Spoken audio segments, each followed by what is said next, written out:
I'm gonna hold your slick back bun when I say this, okay? It's not cute that you don't read.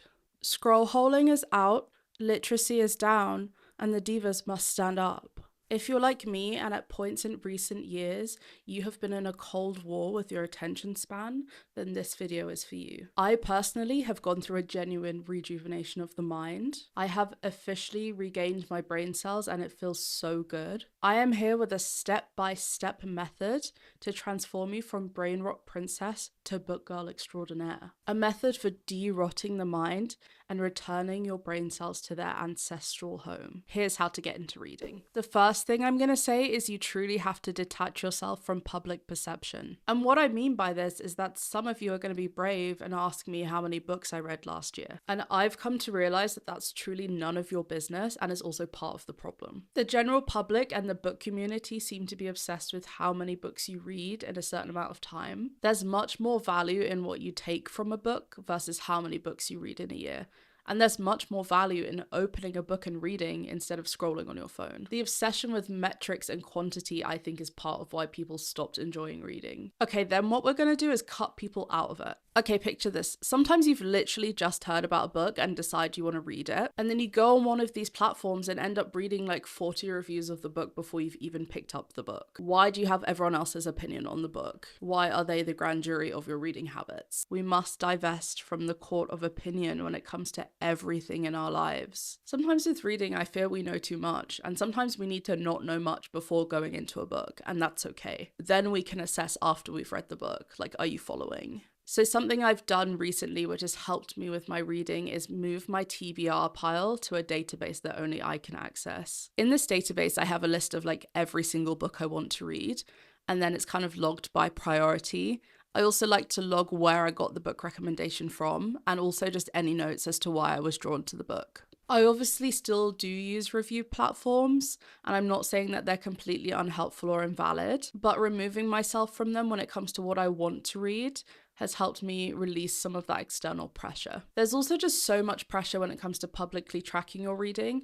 It's something I've done in the past, and I've realized that comparison is the thief of joy. I just came up with that myself. Okay, I also have another major key when it comes to getting out of a reading slump. Know that at my lowest, I'm reading something completely insane. If you were trying to jump from severe brain rot and the weakest attention span in the world to Dostoevsky, it's not gonna happen, Diva. You cannot be someone who's scroll holing on your phone for 12 hours and then expect to read a ginormous book afterwards. What you actually need to do is retrain your brain. Read something your younger self loved. Let's talk about the books on my shelf, okay? It's giving literary fiction, it's giving memoir, it's giving poetry, it's giving non-fiction. Okay, are we following? The books on my Kindle, however, it's giving Pretty Little Liars. Because at my lowest, when I need to get off my phone, I'm gonna get on my Kindle and start investigating who A is. And nobody can take that away from me. It's likely that when you're trying to build back your attention span,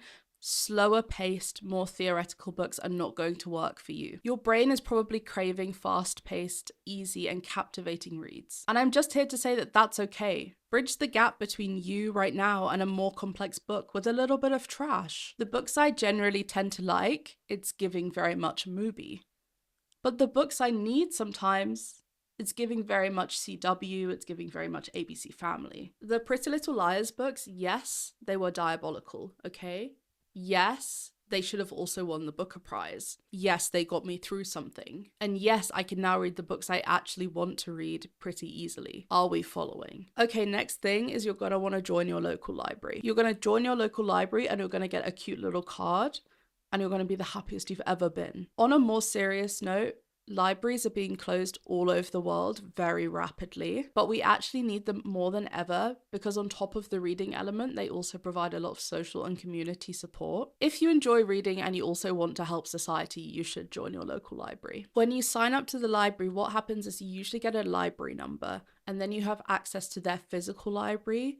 But the real gold mine for me is the access to their online library and resources. There's this app called Libby, and through that I can access so many ebooks and audiobooks. The ebooks are really helpful because you can read them on your phone sometimes, but you can also send them to your Kindle. And I also use the audiobook functionality to listen to audiobooks when I'm like taking myself out on a walk or traveling from place to place. Another huge win I discovered recently is that through my library and the Libby app, I have access to so many magazine subscriptions.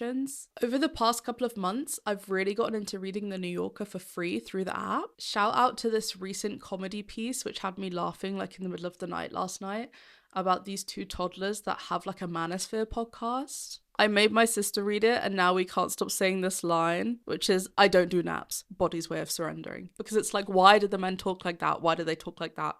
It was really fantastic. And if you want some like small bits of joy and some small bits of reading, I'd highly recommend the whole magazine element of Libby. Speaking of reading and of phones, let's get into the next point. I've basically made it so it's not easy for me to scroll through social media on my phone. I could make a whole video about desocialing your phone, but I'm just going to stick to the reading things that have helped. I have Notion widgets. One of them is my reading pile, which leads straight to that database of books I was telling you about. And then, side note, the widget next to it is because I have an iPod, which I've become very obsessed with. So I also have a database for like music to download. I have a large widget for Libby, which with one tap takes you exactly to what you were reading. As you can see, it's taking me straight to the New Yorker at the moment, and then you can immediately just get back into reading an article. I also just want to do a quick side note about Substack. I have not enjoyed the Twitterification of Substack, and so I've deleted it from my phone. I couldn't deal with scrolling through tweets looking for long form pieces, and the tweets would be like, it's so hard to eat figs and eat pomegranates and be a writer. And it's like, I don't care. I'm sorry, I don't know who you are and I don't care. I only kind of read a select few people's long form pieces, usually about fashion. I let Substack email me when a piece is ready and I go from there. I really wanted to mention things like The New Yorker and Substack and magazines, because I feel like a lot of people think reading is limited to just books. But actually I'm kind of engaged across the board. I do read a lot of articles about like art, culture and fashion online. And I've also recently rediscovered the joy of reading through physical magazines and like art books, coffee table books, and actually kind of reading the essays in them. I write down my thoughts a lot more now, and I keep them in this journal ecosystem that I have. No, I did not spend £200 on this. If you want the link for this specific one, then let me know and I'll put it below. In terms of my own reading, if you'd like recommendations, I'd honestly love to make some more videos about books. But because you're probably losing focus because of who you are as a person, I'm going to wrap up with some quick fire thoughts. 1, if you've ever met a man and he has no empathy, it's because he doesn't read books and therefore can't see outside of himself. 2, you also need to get out of your brain. You might be thinking about yourself too much. 3, every handbag in my current rotation can either fit a Kindle in or a book in, and that is my lifestyle. 4, you might discover, like me, that you're a mood reader and therefore don't want to be reading the same book all the time because you might not be in the mood for it. I advise that you always have at least 2 books on the go. I tend to do 1 fiction book and 1 non-fiction book at the same time, and then I can kind of read between the 2.